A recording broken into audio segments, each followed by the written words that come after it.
Good morning, everyone. Wishing you all a gentle and love-filled start to the day. In the previous episode, Ca and Hung finally found Hoai Ca, but her memories have yet to return. At the same time, Hung began to uncover the painful truth about the mother he once trusted completely. And in this episode, an emotional reunion, Hoai Ca comes face to face with Tony, the little boy she can no longer remember. Will Hung choose to step back, sacrificing his own place, for the safety of mother and child? Alas, Hoai Ca, episode 16. Don't miss it. Morning, sunlight filtered through the leaves, casting soft rays on the old tiled roof. Ha sat by the fire, eyes gazing distantly out the small window. He had tossed and turned all night. Every place he went to ask for work ended in a firm rejection. And he, a man who once dropped out and lived carelessly, now trying to return to an honest path, was only beginning to see how steep that road really was. This house, that silver-haired mother, his entire life, she had carried the burden of raising him alone. Now at an age when she should be resting, she still labored day to day. Ha didn't dare think about the future. All he knew was that if things continued like this, he wouldn't have the face to look at her anymore. A figure appeared behind him. Light, quiet steps. Hoai Ca, she didn't ask much. Just stood beside him for a while, then gently asked, "You're not going out today?" Ha shook his head slightly. He didn't need to say anything, she understood. Lately, she'd seen him change, little by little, quietly, patiently. No longer the impulsive man she'd heard his mother speak of. She knew he was trying, and the world wasn't kind to those who wanted to start over. She sat down beside him without another word, eyes on the lazy flames flickering in the hearth. After a while, Ha spoke, his voice low. "I've applied a few places, but they all have enough people, and I can't blame them. I've got no degree, nothing." He paused. His voice dropped further, heavy with regret. If only I had tried harder back then. Maybe it wouldn't be like this now. From inside the house, his mother stepped out. She quietly sat down on the other side of the fire and poured some tea. No scolding, no comforting. Just a slow, steady voice, full of experience and gentleness. "Just seeing you change like this makes me happy. When you do day labor, sometimes there's work, sometimes there isn't. That's normal. I only need you to be thoughtful, to live honestly. The rest doesn't matter." Ha lowered his head. That simple sentence seemed to draw all the pain out of him and leave a lump in his throat. She had never once blamed him, even though he had hurt her most. Suddenly, she added, as if remembering something, "There's a bunch of green bananas in the garden. Go cut them down and sell them. It'll earn us a bit." Hoai Ca looked up. "Raw green bananas won't sell for much. What if we fry them, pack them into small bags? They'll go for a better price." She said it so naturally, then hesitated, like she'd just realized something. I don't even know how I know that. It just feels familiar. Like I've done it before." Ha looked at her. He didn't say a word, but something in his gaze shifted. Lately, she'd been remembering odd little things, how to cook a dish, how to wrap a cake, even the flavor of certain dipping sauces. But her name, the faces of her past, nothing. His mother smiled kindly. "Knowing how to do it is already a good thing, my dear." Hoai Ca smiled too, a smile so light, it felt like morning mist. For a fleeting second, it made his heart skip. He stood up and walked toward the backyard. The green banana bunches swayed gently in the morning breeze. With the knife slung over his shoulder, he glanced back. Hoai Ca was still tidying the kitchen, her small figure quiet but resilient. He didn't know what would happen next, but right now, in this humble home, something warm was starting to bloom. And for him, that was enough to keep going. In the early morning sunlight, While Ha was still busy chopping down a banana bunch in the backyard, Hoai Ca rolled up her sleeves and began washing the rest of the laundry in the small courtyard.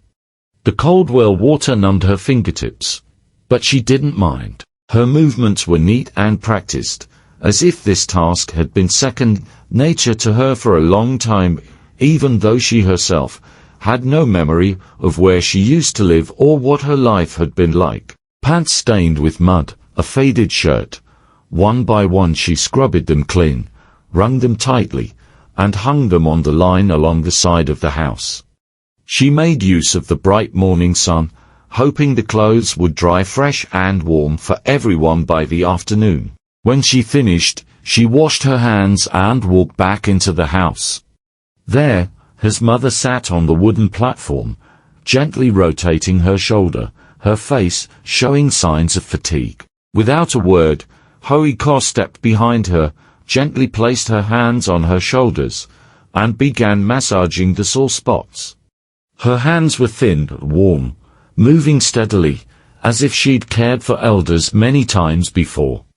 The woman flinched slightly, at first, then relaxed and smiled. Then she spoke slowly, voicing something she had been keeping to herself for days. When that friend of yours came, I saw something strange in your eyes. You were scared, uneasy, but when your boyfriend showed up, it was completely different. You let him hug you. Your eyes welled up, but you didn't step away, I think. If he were a stranger, you wouldn't have reacted like that. Maybe you don't remember him, but your heart still recognizes something familiar. Hoai Ca fell silent, her hands stilled. She lowered her eyes, lost in thoughts she couldn't quite piece together.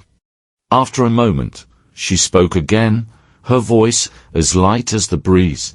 I don't understand it either, Auntie, but it's true. I felt close to him. Not afraid, not uncomfortable, just confused. I couldn't sleep last night, he told me. I don't have any family, but I have a 2-year-old child. Not his, but from someone who hurt me. Her voice cracked as it caught in her throat, her eyes grew red. That nameless sorrow rose again, like a grey cloud stubbornly clinging to the blankness of her memory. The woman placed a hand over hers and gave it a gentle squeeze. Don't think too much, dear. The more you think, the more tired you'll be bit by bit. You'll remember. Just stay here for now, rest peacefully. You have me, you have her. When your heart has healed, your memory will find its way back. Hoai Ca didn't respond, she simply nodded.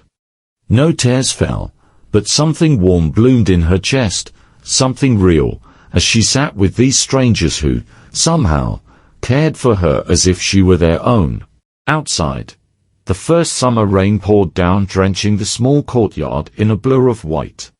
Ha stepped heavily onto the front porch, carrying a large bunch of bananas over his shoulder, still dripping with rainwater. The skin was a vibrant green, and the sharp, raw scent of banana sap clung to his calloused hands. His forehead glistened with a mix of sweat and rain, and his shirt was soaked through, yet his eyes shone with excitement, as if it had been a long time since he'd done something that felt this useful. Inside, his mother was already sitting on the floor, deftly removing bananas from the bunch. Her thin fingers worked quickly, pausing now and then to wipe the sweat from her brow. Across from her sat Hoai Ca, steadily slicing the bananas into thin rounds with a small knife, each piece dropping into a half-full basin of salted water. No one spoke much, but there was a quiet harmony between them, no instructions needed. One passed, one cut, the other rinsed and drained. The whole scene had the cozy stillness of a rural kitchen, calm and warm, in contrast with the cold drizzle just beyond the walls. Ha started a fire on the porch, flames crackling under the damp firewood. The oil in the pan slowly began to bubble, following Hoai Ca's instructions.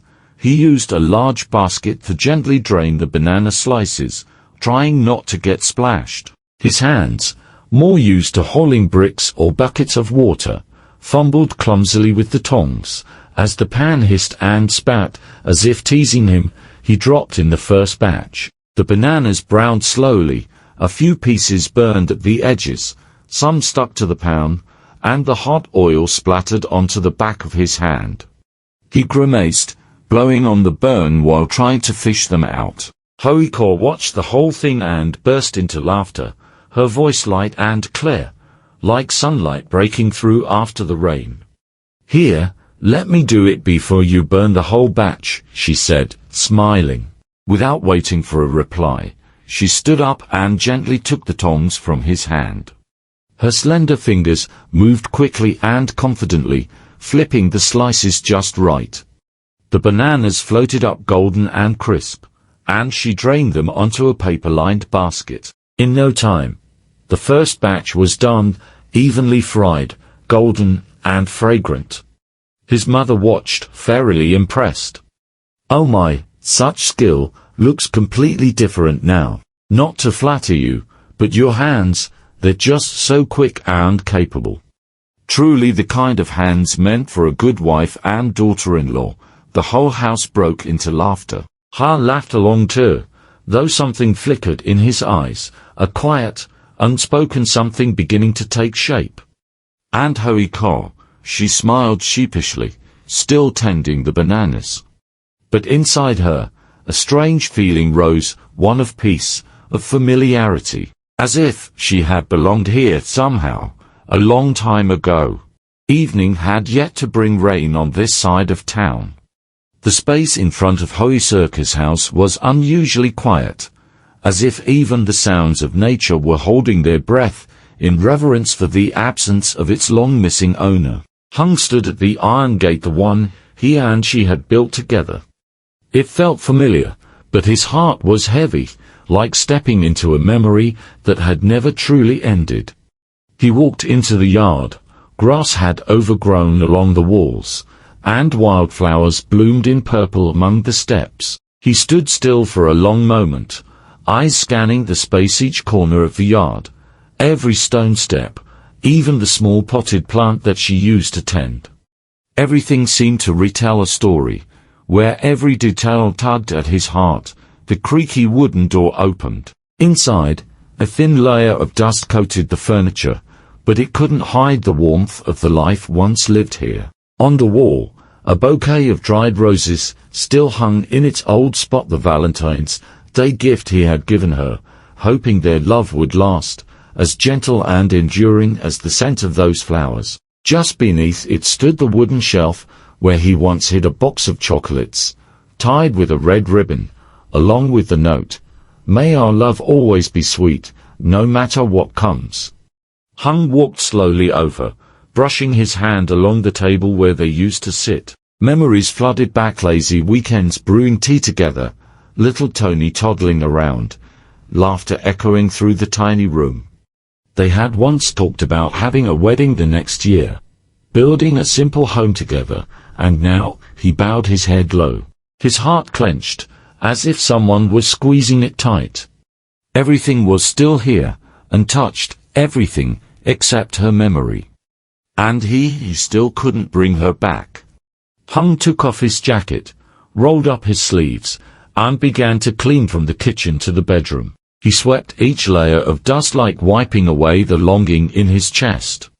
He picked up every scrap of paper, flattened and carefully tucked them into a drawer. Before leaving, he paused at a photo of the three of them, him, Hoai Ca, and Tony, taken on Tony's birthday, all of them beaming with joy. He pulled the photo out and kept it with him. As dusk fell, Hung locked the door. He needed to ask a neighbor to look after the house. In his absence, a cool breeze drifted in from the fields. Footsteps echoed steadily along the dirt path in front of the house. Hung walked alongside a middle-aged woman, neatly dressed, kind-faced. She was a nearby neighbor and had known him for some time. Hung unlocked the gate and pushed open the door, guiding her into the yard. His voice was warm, but carried a trace of sorrow. "Lately, Hoai Ca's been away. There's no one here to look after the house, all the animals. I'm afraid someone might sneak in at night and steal the chickens."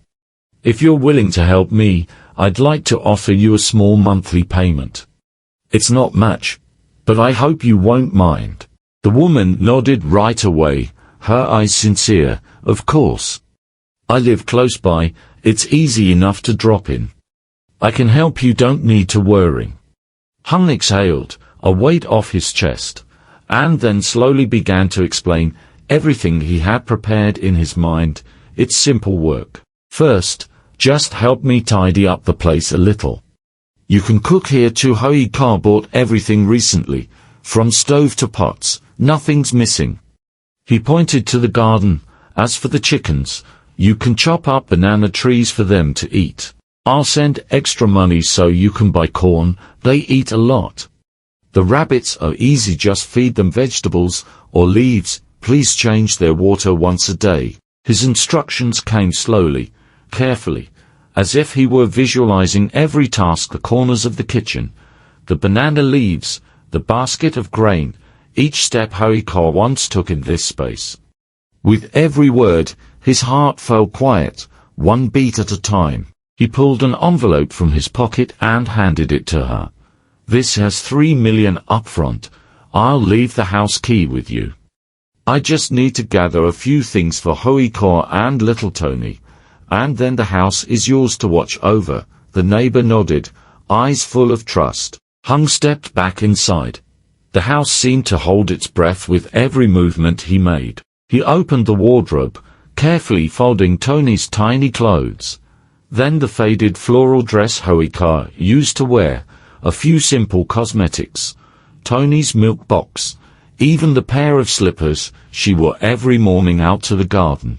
He placed it all neatly into the familiar woven backpack, the one she used for trips to the market, for carrying vegetables, for holding Tony close on feverish nights. Finished, he returned to the courtyard and stood still, taking in the view one last time. The dried bouquet on the wall, the towel she always hung by the stove, the pot still fragrant with yesterday's rice. Everything bore her gentle presence. He gave a slight bow to the woman, then turned to leave, the pack swaying gently with each step. But his silhouette seemed to want to look back forever. The little house behind him slowly disappeared into the twilight haze. Yet in the fading light, it still seemed to hold the warmth of a woman who had once made this place a home. The rain had just stopped when Hung held Tony's hand and stood before a strange gate, the house where Hoai Ca was currently staying. As they stepped up to the porch, Hung gave a slight bow. Tony said nothing. The boy leaned forward, burying his face in his mother's chest, wrapping his arms tightly around her. No tears, no words, no mum. Just a tight embrace, and a small head pressing into her, as if terrified that she might disappear again. Hoai Ca froze in shock. Her trembling arms slowly wrapped around the fragile little body in her embrace. His breath was warm, his face gaunt, eyes swollen from nights of quiet crying. Her heart ached. An unfamiliar, yet deeply familiar sensation rushed through her, as if a fragment of memory was trying to awaken. Silently, Hung handed her the woven backpack filled with their belongings, Tony's school bag, worn at the corners, and a small box of milk. He said nothing more, only gave her a soft nod, trying to convey everything through his gaze. Beside them, his mother stood still for a moment. When she saw Tony, she gently stroked the boy's head, murmuring to herself, "He looks just like his mom, poor little one." The air fell still under the weight of unspoken emotions. Hung straightened up and turned to Hoai Ca, his voice gentle, yet careful. "Please rest and take your time to recover. Spend some time with your son, maybe your memory will return. I won't come here often. I'm afraid if people find out, it might put both you and the family in danger." He turned to his mother and brother, her eyes earnest. "Tony still has to go to school. I enrolled him in the school at the commune center. From there to here is nearly 10 kilometers. I know it's a burden, but for the boy's future, I hope you can help us." He paused, his voice catching for a brief moment, before continuing, "Right now, I'm going through a hard time, work's been rough. Hoai Ca isn't able to return yet, please, let her stay quietly in the village. Don't let her near the main road, it's too dangerous. His mother looked at him with calm warmth. She nodded. Don't worry. My son and I will take care of both mother and child. You take care of your own affairs now. Hung stepped toward Hoai Ca, gently taking her hand as if trying to pass her some strength. Take care of yourself, okay, even if you don't remember me yet. As long as you and our son are safe, I'll wait for as long as it takes. Don't go anywhere, especially not near the highway. It's dangerous for both of you. When things settle down, I'll come back for you. For both of you, but for now, I have to go. He let go of her hand a moment so short, yet long enough to make the heart ache. Hoai Ca didn't know why, but in the moment he turned and walked away, her heart skipped a beat. The rain had stopped, the footsteps faded. Only silence remained on the quiet porch. Episode 16 closes on a fragile moment poised between choice and sacrifice. Hoai Ca, stunned, holds Tony tightly in her arms, the child who calls her mum, nuzzling into her chest in search of a long-lost warmth, and Hung. Will he be strong enough to walk away, to protect Hoai Ca and their son, even as the love in his heart remains undiminished? Will the bond of motherhood awaken her lost memories? And what will Hung do now that the debt repayment deadline has come? While he still hasn't been able to reach his own mother. Episode 17, don't miss it. Tập 16 khép lại trong một khoảnh khắc chênh vênh giữa lựa chọn và hy sinh. Hoai Ca ngỡ ngàng ôm chặt Tony, đứa trẻ gọi cô là mẹ, chui vào lòng cô tìm một hơi ấm quen thuộc. Còn Hùng, liệu anh có đủ mạnh mẽ để rời xa, bảo vệ mẹ con Hoai Ca khi tình yêu trong tim chưa một lần nguôi ngoai? Liệu tình mẫu tử có khiến Hoai Ca nhớ lại, và Hùng sẽ phải làm gì khi hạn trả nợ đã đến nhưng anh vẫn chưa thể liên lạc được với mẹ mình? Tập 17, mời cả nhà cùng đón xem nhé.